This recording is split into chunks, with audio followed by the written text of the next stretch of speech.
You have been taught to believe that the world you inhabit is natural, inevitable, unchangeable, that the hierarchy above you is the product of talent, effort, or fate. You are told that power flows from brilliance, that poverty is a personal failure, that exploitation is merely the price of progress. But look closer. Look beneath the slogans, beneath the laws, beneath the polite language of markets and contracts, and you will see a simple truth.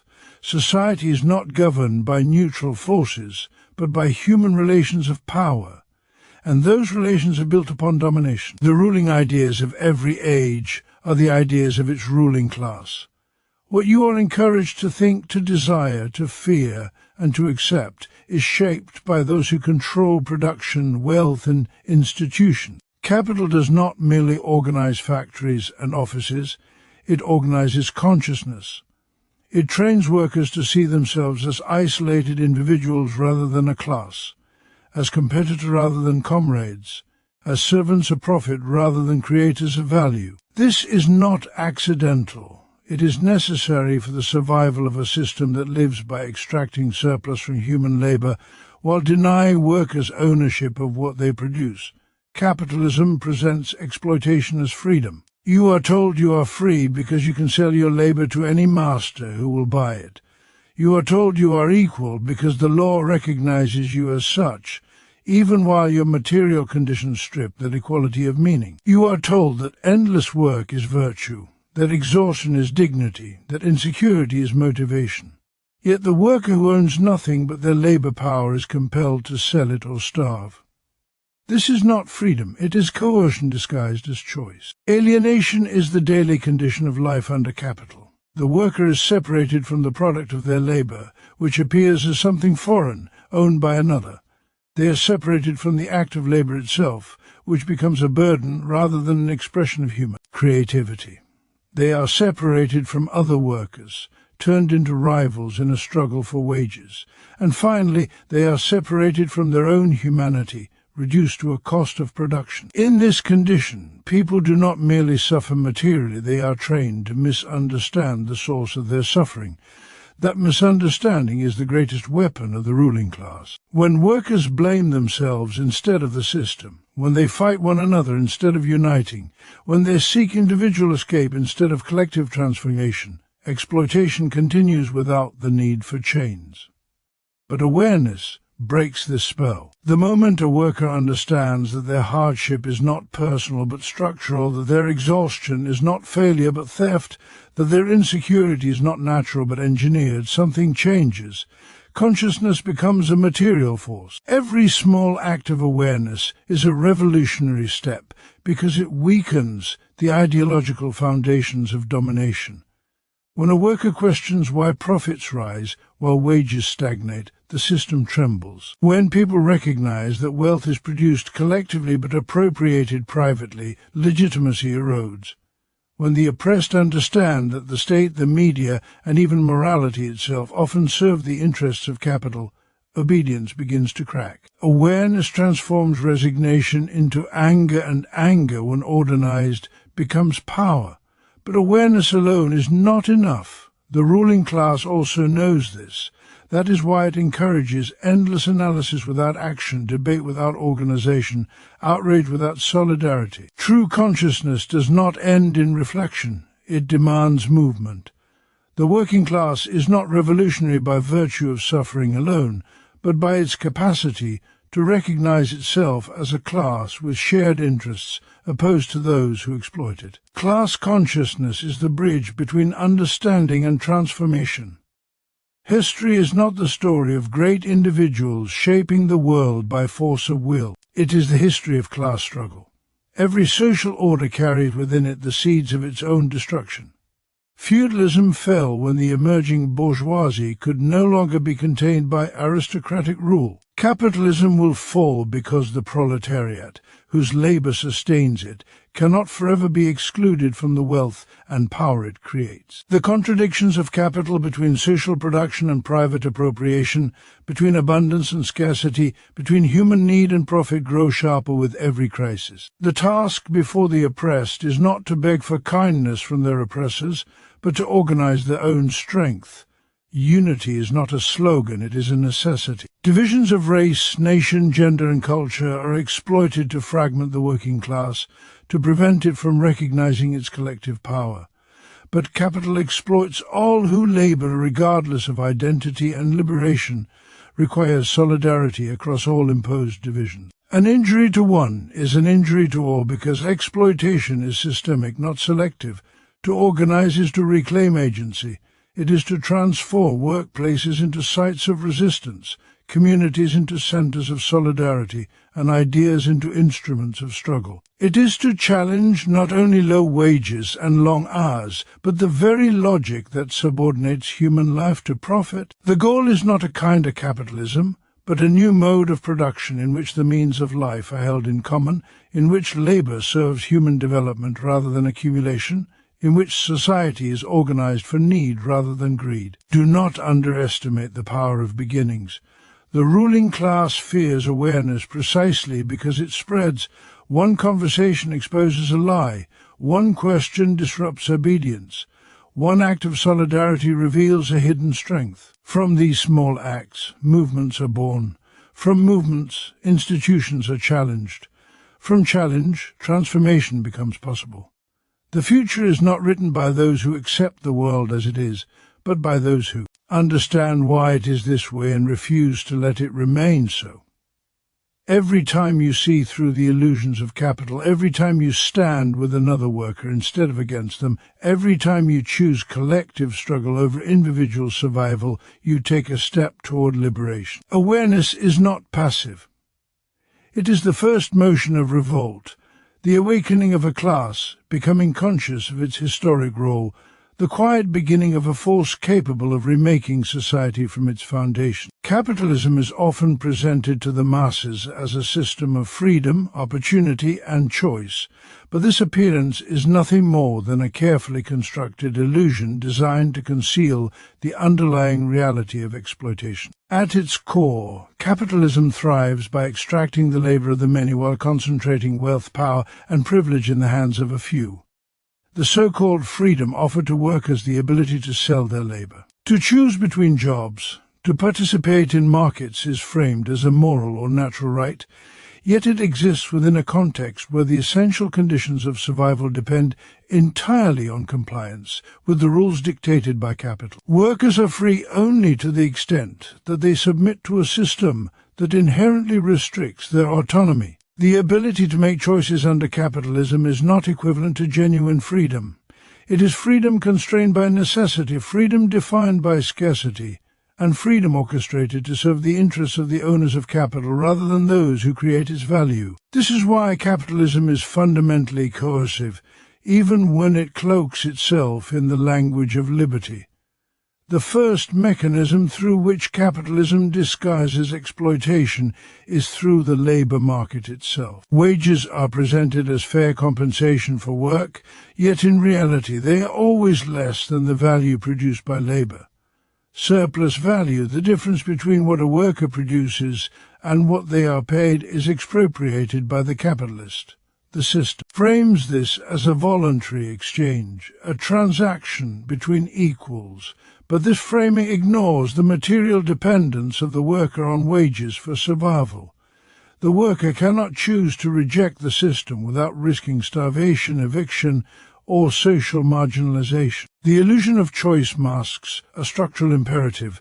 One must sell one, as labour to live, and the terms of that sale are dictated by those who control the means of production. Capitalism thus presents necessity as freedom, consent as choice, and exploitation as a fair transaction.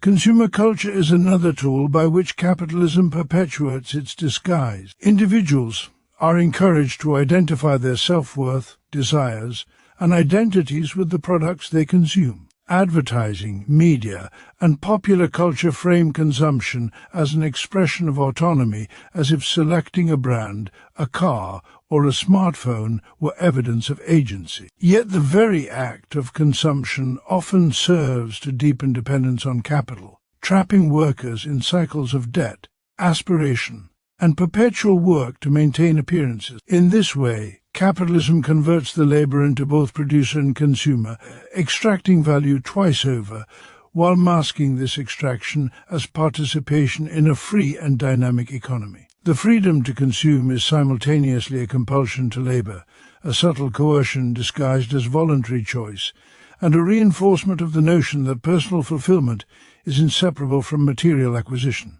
Education and ideology reinforce the same deception. Schools, universities, and media cultivate the belief that merit, effort, and talent determine success. The worker is encouraged to internalize responsibility for their economic position, to blame themselves for poverty, stagnation, or failure, rather than recognizing systemic forces of exploitation. Meritocracy is presented as natural and fair, while the structural inequalities that shape opportunity and constrain outcomes remain invisible. The legal system and political institutions further validate these illusions, enforcing contracts, property rights, and policies that privilege capital accumulation while creating the appearance of legitimacy. This ideological infrastructure ensures that exploitation is not recognized as such, allowing the system to perpetuate itself without the need for overt coercion. In this way, capitalism convinces the exploited that they are free and responsible for their plight, while masking the structural forces that enforce submission.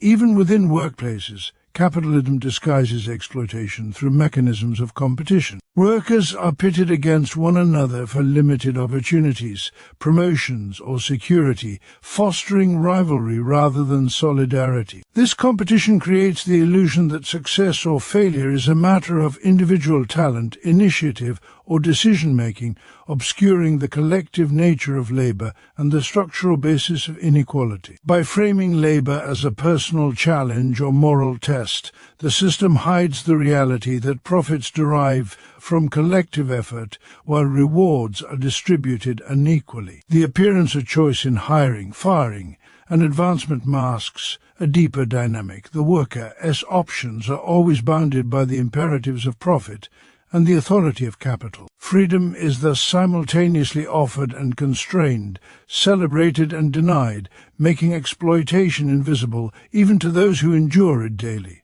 Capitalism also relies on the manipulation of time and labor itself. The worker is disciplined to internalize schedules, productivity norms, and efficiency standards as natural or virtuous, even as these demands are set by those who profit from their labor. The worker's life, energy, and creativity are subordinated to capital, yet the system presents this as a voluntary contribution to personal success or social progress. Hours of labor are framed as steps towards self-improvement or independence, while in truth they are the mechanism through which wealth is extracted. By controlling perception, time, and reward, capitalism ensures that exploitation appears as an opportunity rather than oppression, making the worker complicit in the very system that denies them autonomy. Thus, capitalism perpetuates itself not merely through overt force, but through subtle, systemic mechanisms that disguise exploitation as freedom and choice. It shapes perception, ideology, labor, and consumption to present a reality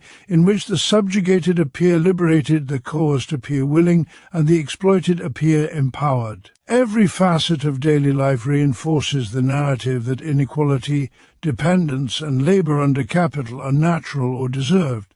Yet beneath this facade lies a social order that thrives on the extraction of surplus from the many to enrich the few, a system that presents necessity as liberty and subordination as opportunity, a regime in which awareness becomes the first revolutionary act, for to see through this deception is to glimpse the possibility of collective emancipation. Class consciousness is the critical awakening through which individuals recognize that their struggles, hardships, and daily labor are not isolated incidents or personal failures, but expressions of a broader systemic oppression rooted in economic and social structures. Under capitalism, workers are conditioned to see themselves as isolated, competing individuals whose fates are determined by luck, talent, or personal effort. They are pitted against one another, their success is measured against the failures of their peers, and their identity as labourers reduced to a transaction of labour for wages. This fragmentation is deliberate, for a divided working class is easier to control, easier to exploit, and less likely to challenge the authority of those who own the means of production. Yet, the moment individuals begin to recognize that their suffering is shared, that their exploitation is neither random nor accidental, the foundation of subjugation begins to crack. Class consciousness is the realization that personal struggles are interconnected, that the conditions of one worker mirror the conditions of millions, and that collective understanding is the precondition for collective action. It is through this awareness that private pain becomes a shared political and social force, and the isolated burdens of labourers are transformed into the energy of organised resistance. The first step toward class consciousness is the recognition of structural exploitation. A worker who perceives their low wage, long hours, or insecure employment as a personal misfortune remains trapped within the logic of capitalism, unable to act against its mechanisms. However, when that worker observes that the conditions they endure are replicated across workplaces, industries, and communities, the realization dawns that these are not mere accidents, but consequences of a system designed to extract surplus from labor while concentrating wealth in the hands of capitalists. Wages, which appear to be a fair exchange for labor, are revealed as instruments of coercion. They provide survival, but deny the worker the full value of their effort. The repetitive nature of work, the demands for obedience, and the extraction of value all point to a social order that prioritizes profit over human life. Understanding these systemic realities is not merely intellectual, it is an awakening that redefines the worker as relationship to their labor, their peers, and society itself. As individual awareness deepens, workers begin to see the social relations that sustain their oppression. Alienation, the separation from the products of labor, from the act of production, from fellow workers, and from their own human potential is no longer an abstract concept, but a tangible shared experience. The realization that one's exhaustion, stress, and insecurity are not the result of personal inadequacy, but of structural necessity transforms personal grievance into collective insight. Workers understand that they are not alone, that millions share the same exploitation, and that the system depends on this very isolation to maintain dominance. Class consciousness thus converts private suffering into a collective lens for interpreting reality, allowing workers to identify common interests, shared goals, and the root causes of their oppression. Once class consciousness takes hold, it becomes a catalyst for solidarity. Individual grievances, once confined to personal lamentation, evolve into communal recognition of injustice. Workers begin to communicate, to share experiences, and to articulate the contradictions inherent in capitalist production. This solidarity is not sentimental, it is strategic. By understanding that their fates are interconnected, workers can coordinate actions to challenge exploitation. Strikes, protests, unionization, and political mobilization emerge as practical expressions of collective power, fueled by the recognition that change cannot be achieved through isolated struggle. Consciousness transforms passive discontent into organized resistance, and the energy of individual suffering becomes a force capable of confronting entrenched economic and political power. Class consciousness also redefines the understanding of morality, legality, and social norms. Under capitalism, workers are taught to accept inequality, to normalize exploitation, and to internalize submission as virtue.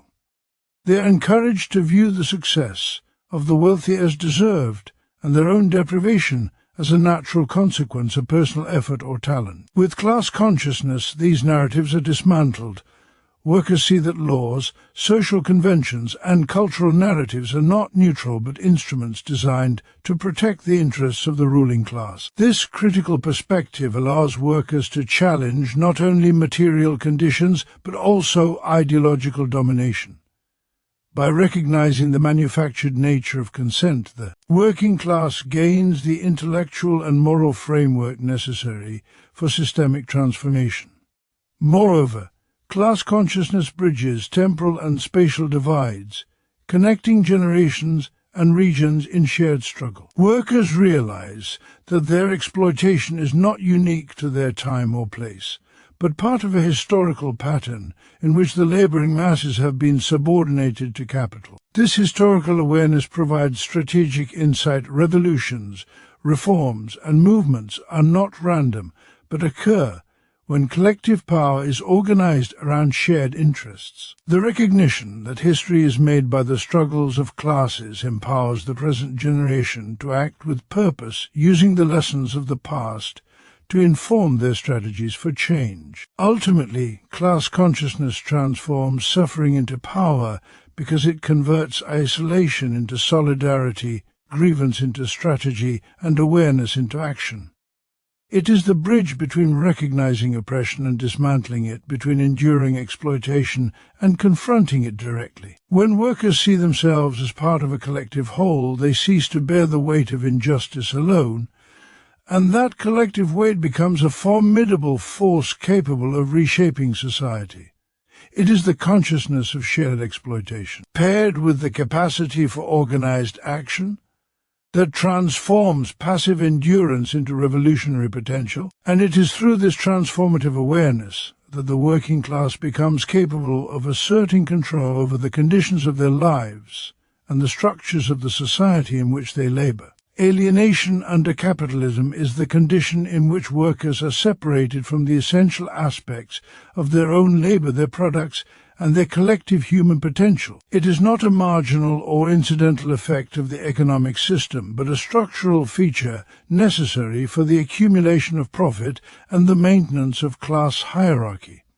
In the capitalist mode of production, the worker does not labor for the fulfillment of their own creativity, for the satisfaction of need, or for the cultivation of community, but instead for the enrichment of another. The laborer becomes a mere instrument, a means to an end, and their activity is reduced to a function whose purpose lies outside themselves. Work ceases to be an expression of human intelligence, imagination, or desire, and becomes an obligation dictated by market demands, wage contracts, and the imperatives of efficiency. In this sense, alienation is both a material and psychological condition.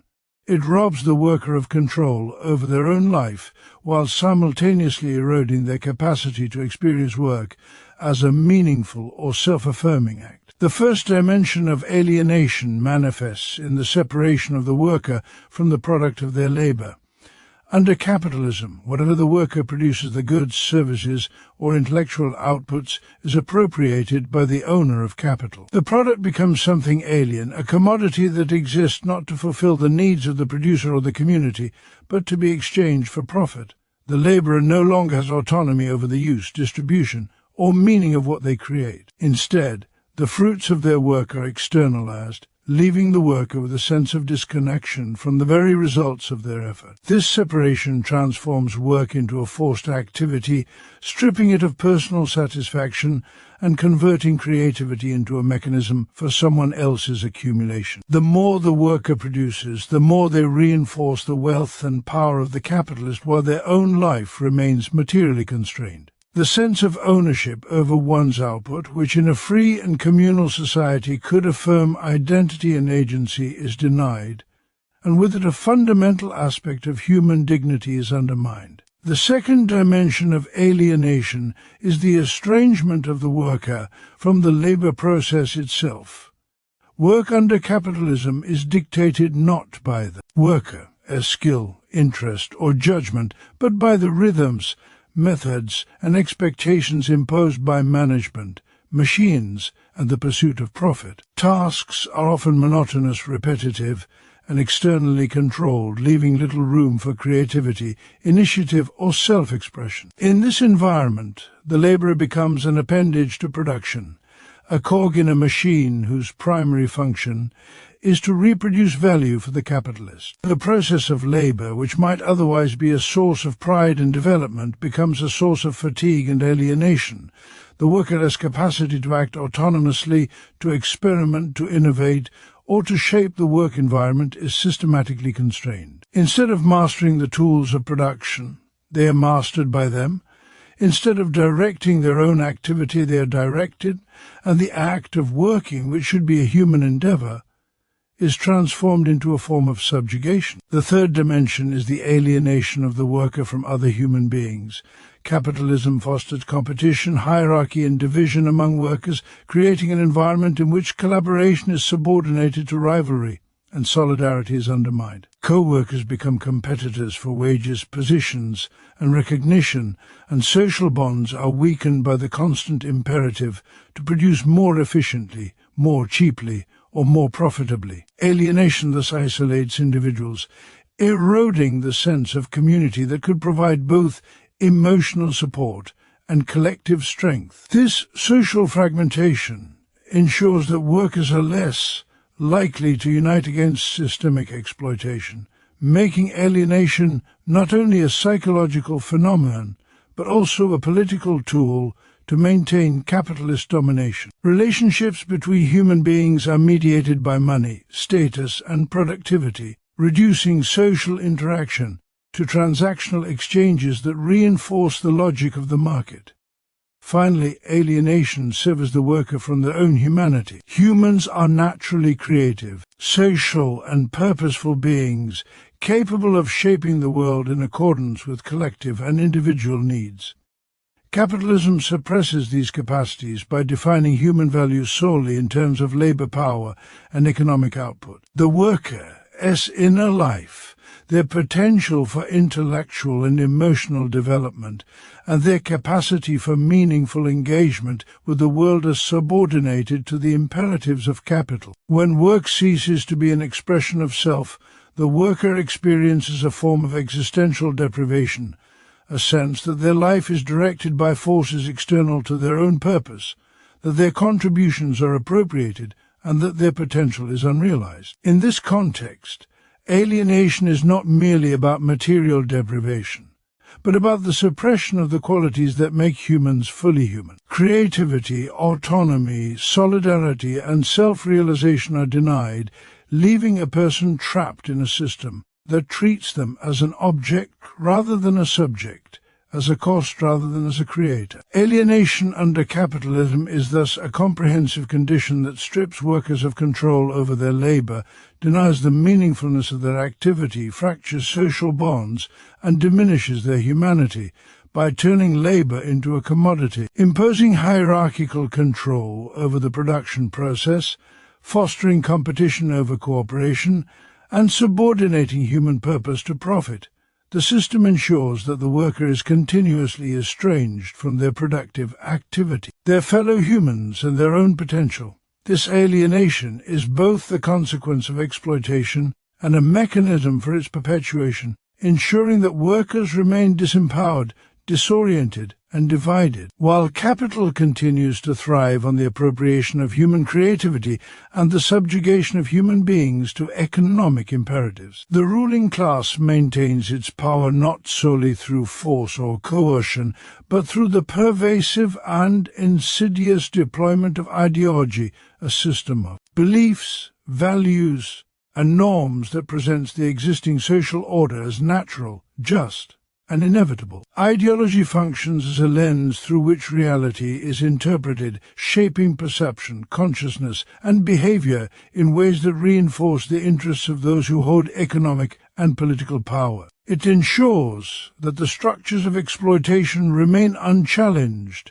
by convincing the oppressed that their subordination is deserved, that inequality is a consequence of merit, talent, or individual failure, and that social hierarchies are natural rather than constructed. This manipulation of consciousness allows the ruling class to maintain dominance not merely through overt repression, but through the subtle internalization of its own interests by those it exploits, making obedience appear voluntary and consent appear organic. Neutrality does not exist within society. Every institution, every law, and every cultural norm operates within a framework designed to uphold the supremacy of capital and the authority of its owners. One of the principal mechanisms through which ideology operates is the shaping of education and knowledge. Schools and universities are presented as institutions of enlightenment and opportunity.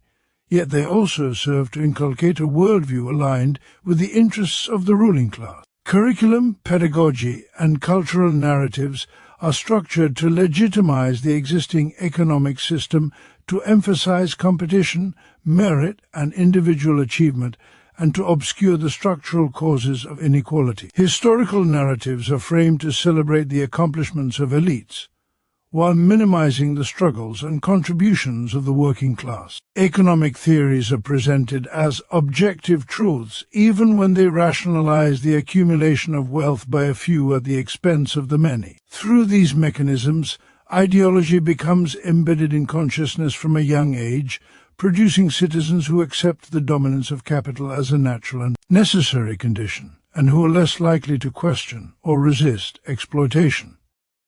The media plays an equally vital role in the maintenance of ruling class ideology. News, entertainment, and digital platforms construct realities that reinforce the legitimacy of the powerful while marginalizing alternative perspectives. Events are reported selectively, with emphasis placed on individual failings, moral deficiencies, or random misfortune rather than systemic exploitation or class struggle. Popular culture glorifies consumerism, portraying the acquisition of goods as the ultimate measure of success, thereby aligning desire with the imperatives of capital. Political discourse is framed to create the illusion of choice between competing parties or policies, even as the fundamental structures of economic and social power remain untouched. Through repetition and normalization, ideology shapes not only what people know, but how they interpret experience, instilling the belief that inequality, hierarchy, and submission are inherent, inevitable, and morally justified. Religion and morality have historically reinforced the ideological dominance of the ruling class.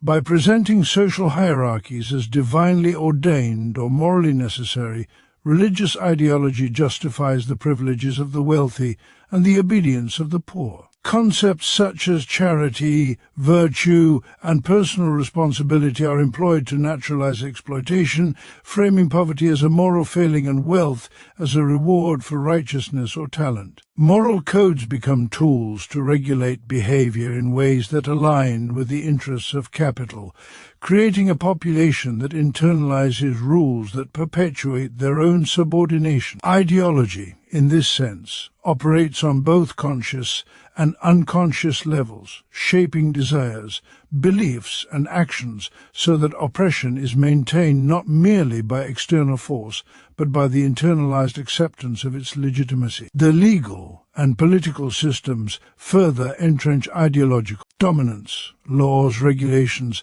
and state institutions are presented as impartial and universal, yet they systematically protect property rights, contractual obligations, and the accumulation of capital, often at the expense of workers and the marginalized. The legal framework portrays outcomes as fair and rational, obscuring the inherent inequalities encoded within the system. Political participation is framed as a mechanism of empowerment, yet the range of choices is tightly constrained by structural economic interests. Ideology thus transforms compliance with an exploitative system into the appearance of rational decision-making, masking the reality that the system is designed to benefit the ruling class at the expense of the majority. Even within workplaces and communities, ideology operates to maintain dominance.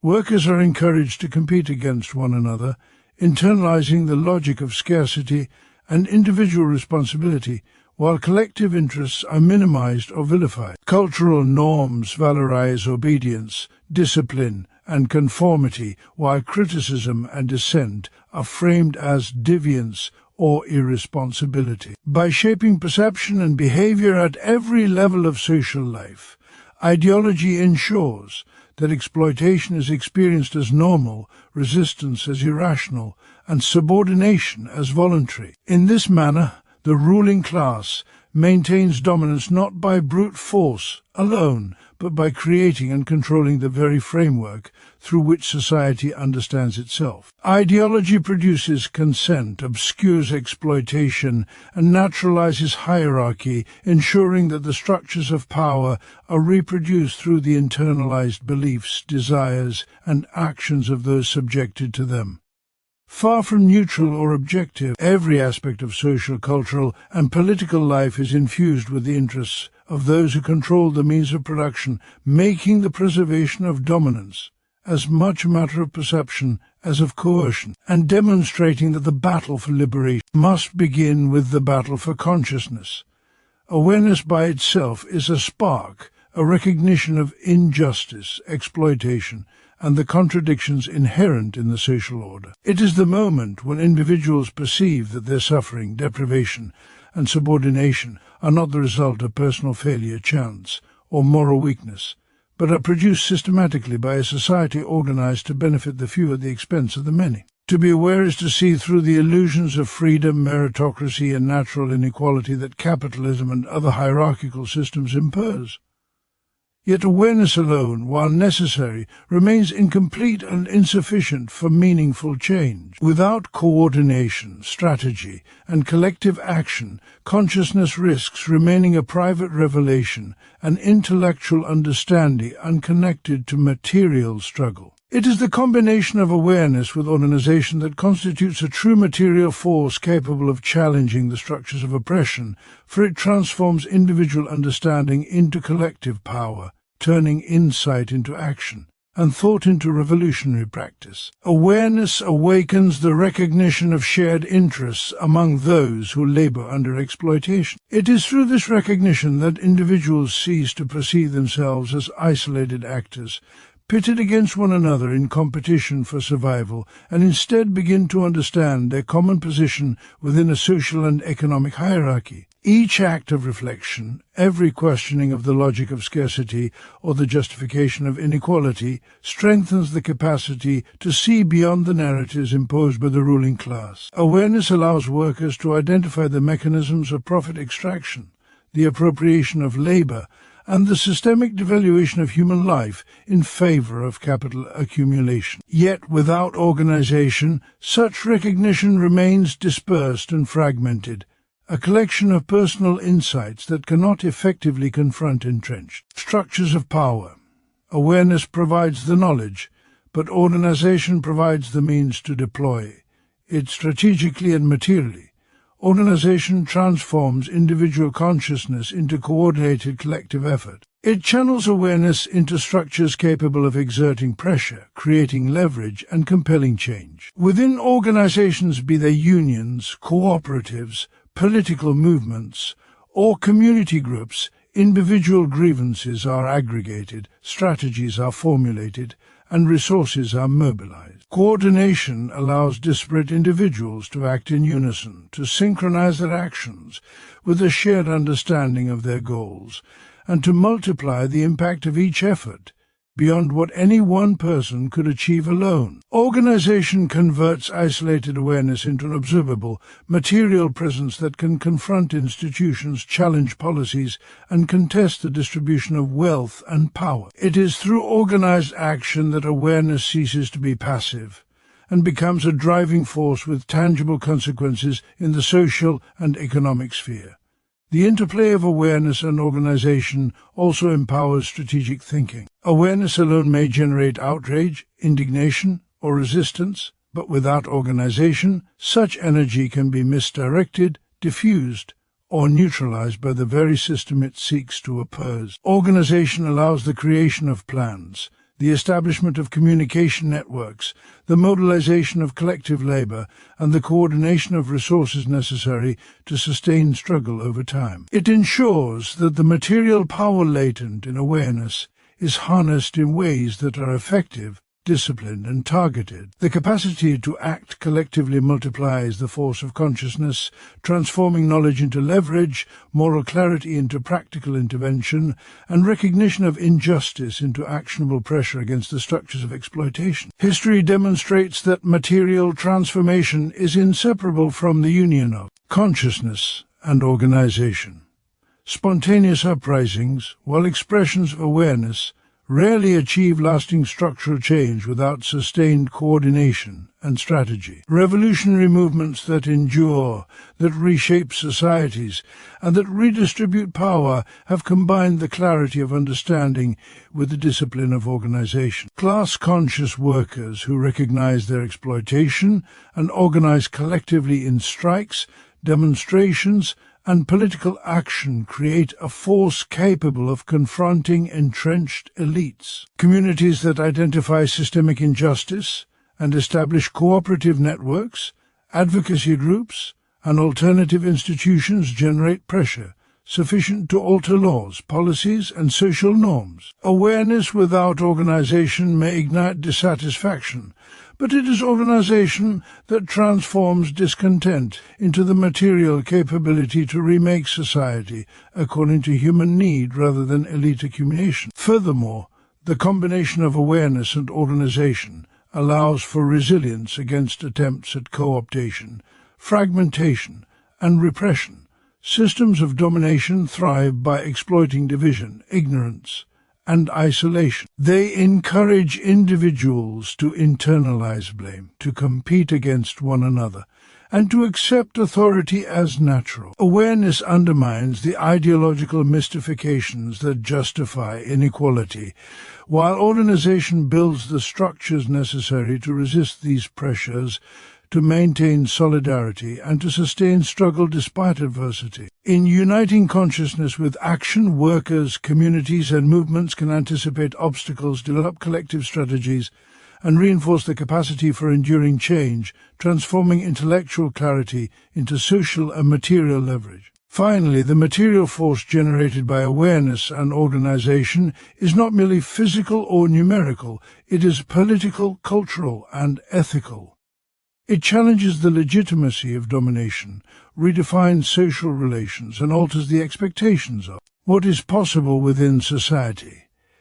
When a population collectively perceives exploitation and coordinates action to resist it, the social order itself is threatened and the potential for structural transformation emerges. The power of awareness is magnified by organization because together they translate understanding into action, private insight into public force, and latent potential into realized change. Awareness identifies the problem, and organization provides the means to solve it. This combination is the foundation of revolutionary capacity, the engine through which oppression can be contested, and the mechanism by which society can be fundamentally transformed according to the collective interests and needs of the many. The struggle we face is not abstract, nor is it distant. It is woven into the very fabric of our daily lives. Every moment of awareness, every act of reflection, every recognition of exploitation is a spark of revolutionary possibility. Capitalism survives by masking oppression as freedom, alienation as necessity, and hierarchy as natural order. But these illusions can be pierced by the clarity of consciousness. When workers and the oppressed understand that their suffering is shared, when they recognize the systemic forces that shape their lives, and when they unite in organized, collective action, the power of the few is confronted by the strength of the many. Individual pain becomes collective force, fragmented labor becomes coordinated power, and private insight becomes the material energy for social transformation. The ruling class depends on our submission, on our isolation, and our ignorance. It fears the awakening of awareness combined with the discipline of organization, for this is the engine that can overturn oppression and reclaim the society that belongs to all. Every small act of recognition, every gesture of solidarity, every effort to unite consciousness with action is not merely symbolic, it is revolutionary. History favors those who see clearly, who act decisively, and who refuse to accept the imposed limits of injustice. The power to transform the world resides not with those who exploit, but with those who labor, who think, who organize, and who rise together to reclaim their rights, their dignity, and their shared humanity.